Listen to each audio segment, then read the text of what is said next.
Alright, this is the continuation of The Color of Joy. Here we go, talking to Alice. We're last, of course, but at least we found the place.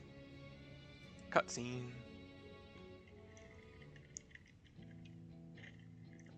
I don't think they're gonna talk. These are the talismans we were promised. I love being wrong sometimes. Yes, and I made a quick count. There are far more than we could have hoped for. I see 3 rectangular packages, kind of draped in white. Like they're actually wooden crates, kind of draped in a white cloth of some kind. Enough to outfit an entire company of soldiers, in fact. Considering the involved process, that they were able to manufacture so many in such a short span of time is nothing short of a miracle. Once we have distributed them to our allies in Eorzea and the Far East, we'll have a fighting chance to bring down the other spires, just as we did with the Tower of Zot. Or we could use them to invade Garlemald proper, and strike directly at the Telophoroid's base of operations.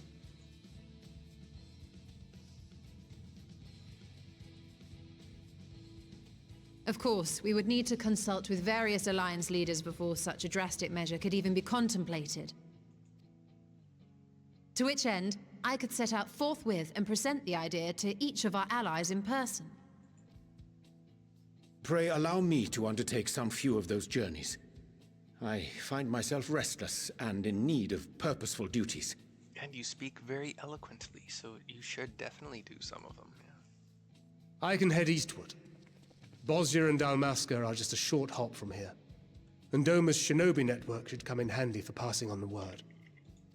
We shall share the burden then.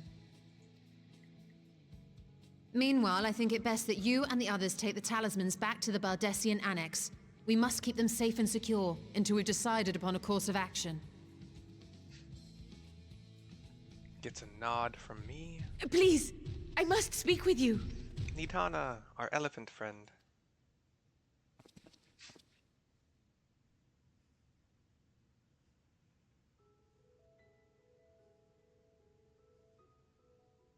Nidhana, you're awake. Yes. When I spoke with the carer at my bedside, she told me that one of the Scions, a young woman, had cleansed me of the tower's corruption. It seems I'd been asleep ever since the treatment. But when I awoke and learned you were all still here, I knew I had to come.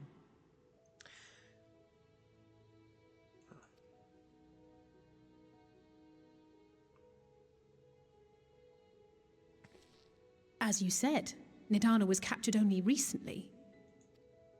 Such a brief exposure is swiftly cured, so I tended to her before we gathered at Megaduta.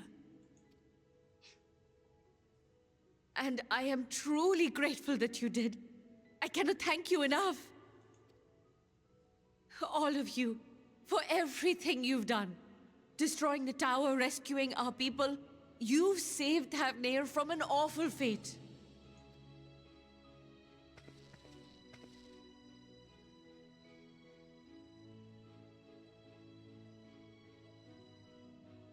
Yet who hath truly saved whom? Due in no small part to thine inspirational courage, the alchemists were successful in reproducing warding scales of proven efficacy. Replications of thy work now stand ready to travel across the seas, unto the hands of those who might wield them against this rising evil. Nidhana's eyes open Talisman? wide. Is this true? The Scions plan where to go next, and Nidhana finds us. Nidhana, sorry, like Madonna. Nidhana.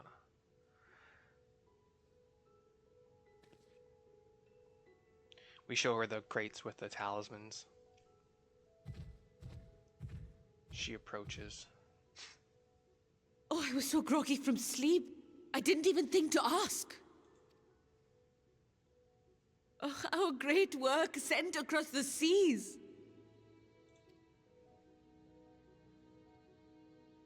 was worth it. Oh, it was all worth it.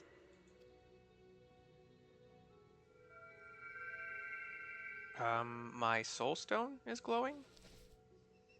Oh, no, the flower. The energized flower. Look at that! Its color is completely I changed. don't remember what it was glowing before, but it's glowing like a kind of golden yellow now. Well, more yellow. It's glowing yellow. Like sun yellow. Nidhana wipes a tear from her eye. What do you have there? We explain? How unusual. I wonder if the effect is a reaction to Akasa. I'm afraid I'm not familiar with that term. Akasa? It is one of the unseen energies defined by Harnish alchemical theory. Though a gross oversimplification, some describe it as an essence influenced by feelings. You imply that it is distinct from ether? Foreign scholars often conflate the two, but we see them as separate concepts. Ether is an energy which permeates the land. It exists within animals, objects, even the air we breathe, affecting all through which it flows. Akasa, on the other hand, exists in a domain beyond our reach. A gift bestowed from on high, or torn from the heavens in some traditions. Akasa can neither be created nor destroyed. It is beyond our power to purposefully alter or manipulate. The only thing observed to influence it is an abundance of, I want to say, spiritual emotion. As a veteran of the battlefield, surely you've experienced moments of desperation or exaltation when you've transcended the usual limits of your capabilities. That is a manifestation of Akasa, the invisible essence harnessed by heart, mind, and unyielding spirit. I really must hear more about this theory. Our disciplines are based entirely upon the idea that ether is the fundamental form of all energy. I'm glad my haphazard explanation has piqued your interest. But even for us, Akasa is a somewhat abstract field of study. A lack of practical application lends itself poorly to formalized research. We learn about Akasha, which is not capitalized in the game, but I'm capitalizing it. Which is why my analysis of your flower can amount to little more than idle speculation. I am sorry. Nonsense! You have nothing to be sorry for. Your insight is much appreciated.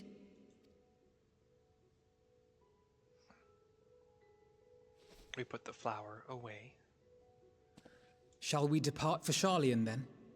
I will see to it that the talismans arrive at the Annex. Put the flower away!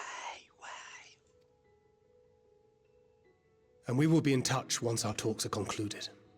I suggest you rest while you can. From here onward, sleep is bound to be in short supply.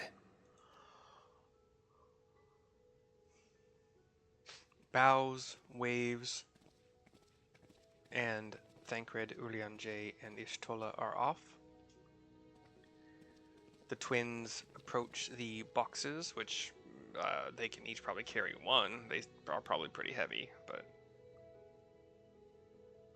The camera pans up to, beautiful colored bricks of the walls here. And where do I turn this in? Baldessian, so back in, okay. Old Sharlayan costs that much to tell. Okay, hold on. Hold on. Is there another way to do it? I mean, I could just use a token, I guess, but hold on.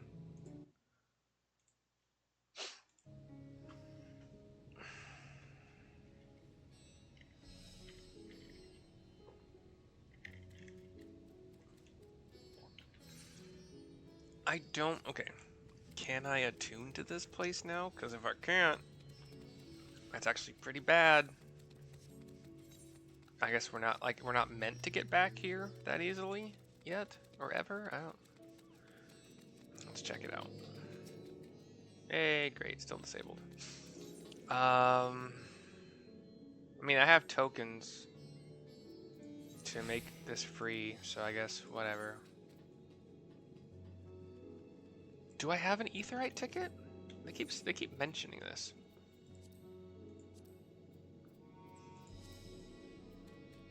Vesper Bay. I have an orchestration role I haven't used. Oops.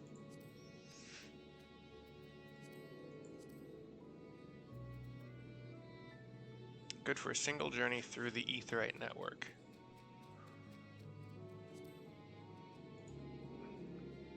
I only have one left? Wait, is that the one that I would use to... Fuck it. Yeah. Stupid. Is this what they were meant for? Because they were given to me last expansion. I never used them.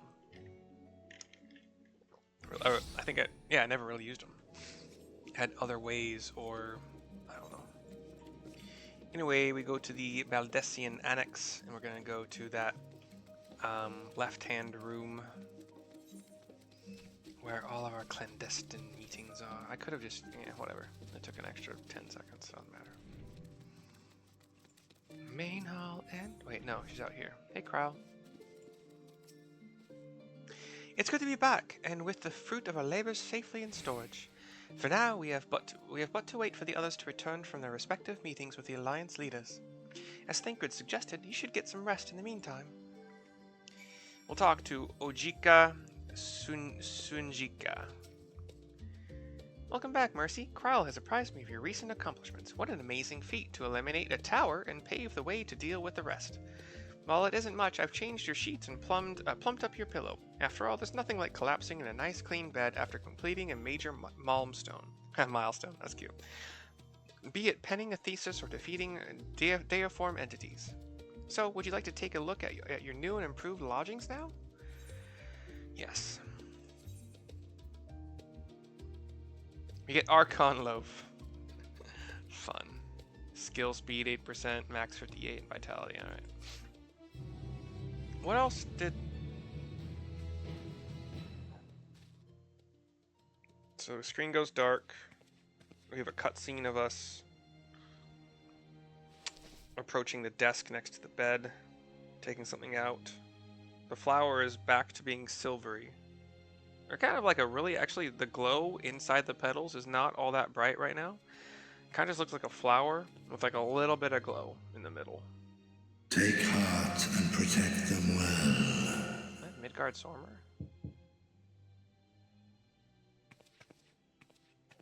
We hear a knock, and we go to the door.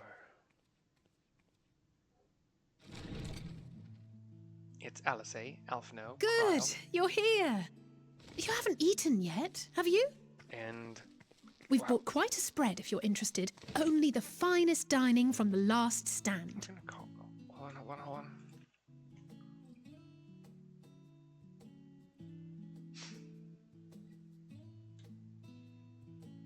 Graha, gosh, couldn't remember his name. We're at the table, we're eating, and having. Graha's a big burger, looks very joyfully at it. Bites in, makes way too many sounds. Alice takes the pickles off her burger and gives them to Graha, who continues enjoying his messy burger. Alphino sips tea. Lest you wonder, we invited Estinian as well.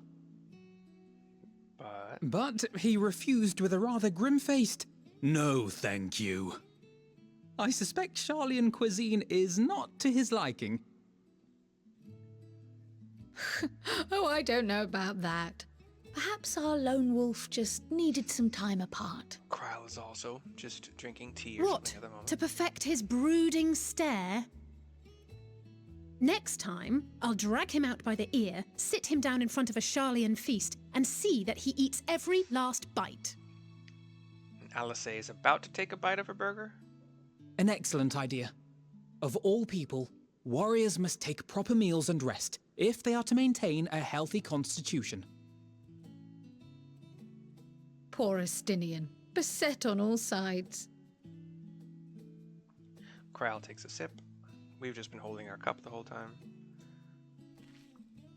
Graha keeps eating, but he doesn't seem to be making progress on the Speaking burger. of one's physical condition, Mistress Krile, I hear you recently played literal host to Heidelin herself. And what an experience that was. Tiring, yes, but no lasting harm done. If anything, I should have liked to speak with her longer. I've not felt a hint of her presence since. By the way, Krile doesn't have her usual hat on. Her Heidelin instructed you to carry that flower, yes? Yes, she did.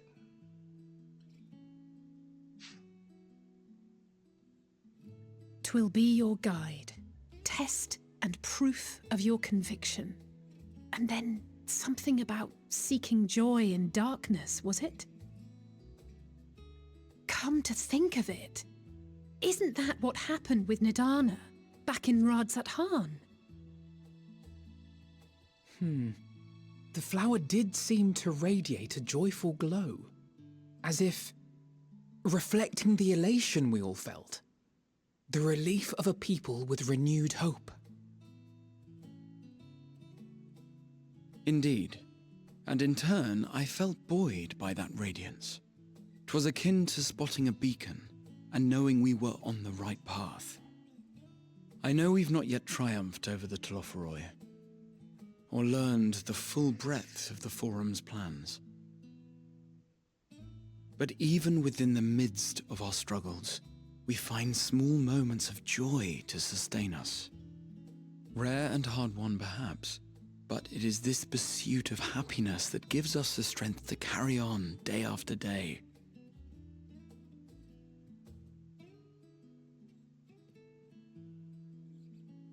Everyone's just looking at him.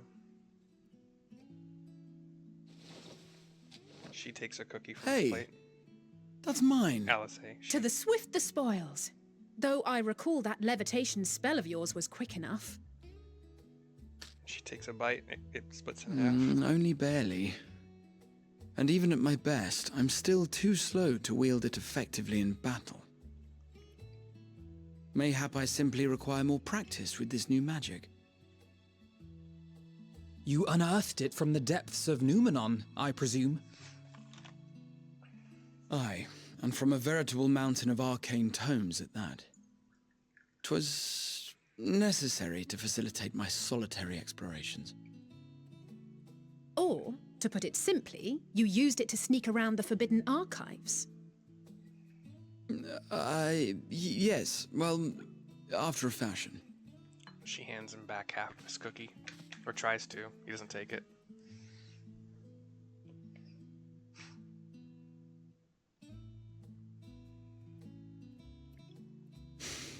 They're tall, you see. The shelves, they're too tall for me. And I could hardly move the library's platforms without attracting attention now, could I? Oh.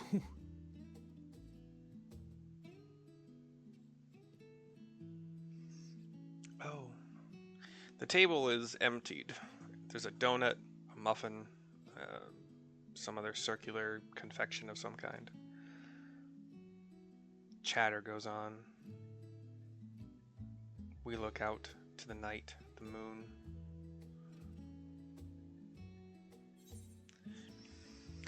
My options are we pushing on until dawn? Shall we call it a night? You do know these are my quarters. ... Question mark. Are we pushing on until dawn? Are we pushing on until dawn? I'm not that ambitious. But 'tis pleasant to idle away the hours every once in a while.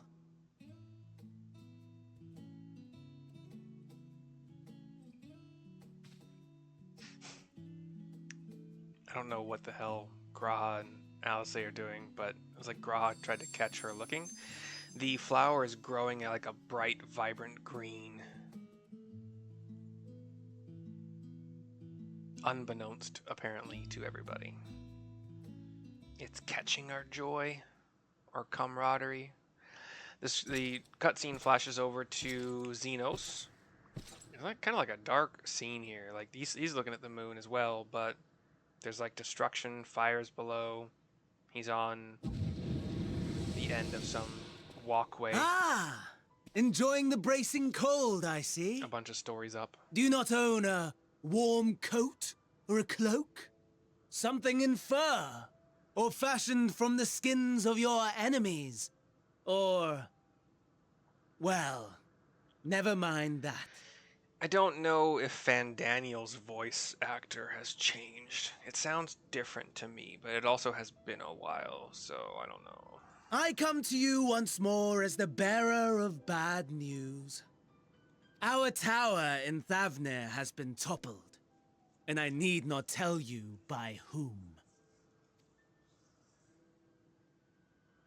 Given how many we have at our disposal, the loss of a single spire is hardly fatal to our plans.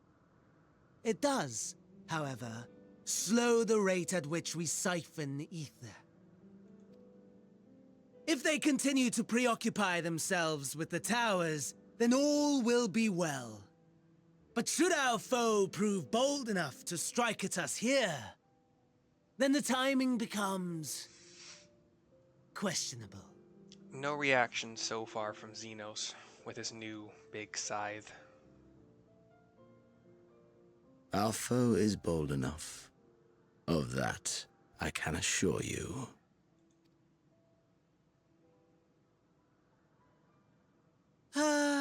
Yes, very well then. I suppose I must prepare a proper welcome. Honestly, talk of your nemesis is the only thing you seem to enjoy. Does nothing else spark your interest? No. All else is... equal. Equally tedious. Equally disappointing. The world is a tepid bog into which we sink, too weak to thrash as the mud clings to our eyes and fills our throats till we blissfully choke. Cheery. But then came the light, blinding and pure and hot, so very hot, enough to set my soul aflame. I basked in the afterglow, until the void yawned once more. And then I knew the muck would never claim me again. There was naught for me ahead, so I drew the curtain on all that had come before. I almost clicked too soon. I would have been very mad at myself. Burn. Burn. Let the whole star burn. I will have my contest. I will reclaim my moment.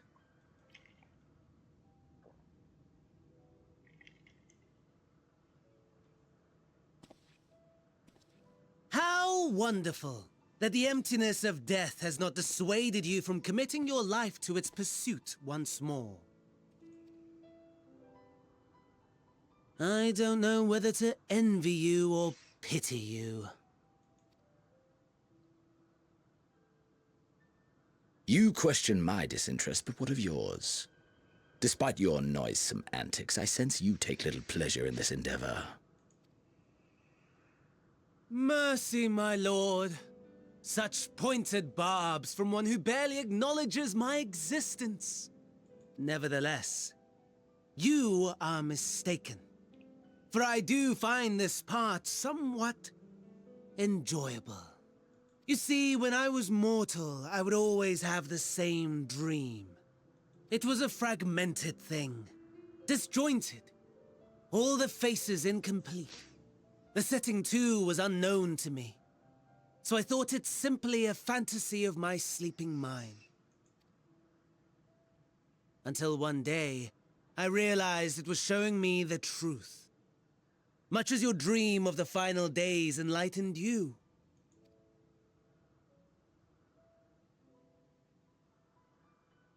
And soon, very soon, the rest of the world will see the truth of my dream, too. Okay. We also get some bonus cutscenes. Yes. I think that is something we can both enjoy.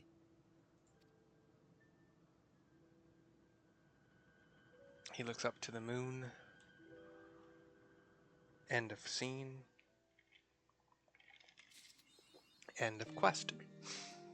So, that was the entirety of... Why can't I see it? Okay, The Color of Joy. Probably in reference to the colors that the flower turned during a couple cutscenes.